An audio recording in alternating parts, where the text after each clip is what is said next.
That is when the United States introduced the Lend-Lease program, which is often portrayed in history books as a generous act of American solidarity. Churchill himself called it the most unsordid act in the whole of recorded history. But the reality was far more calculated than that. Lend-Lease came with strings attached, very thick, very tightly pulled strings. Article 7 of the Lend-Lease Agreement contained a requirement that would prove to be the death warrant for the British Empire. It stipulated that in exchange for American aid, Britain would agree to eliminate all forms of discriminatory treatment in international commerce. That sounds abstract, but what it meant in practice was the abolition of imperial preference. Now, imperial preference was the economic backbone of the British Empire. Established formally at the Ottawa Conference of 1932, it was a system of trade agreements under which countries within the British Commonwealth gave each other preferential tariff rates.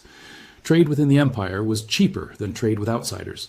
This meant that British goods had a guaranteed market in the colonies and dominions, and colonial raw materials flowed to Britain at favorable prices. It was the economic glue that held the empire together, and the Americans wanted it gone. Because as long as imperial preference existed, American goods were at a disadvantage in every market across the British Empire.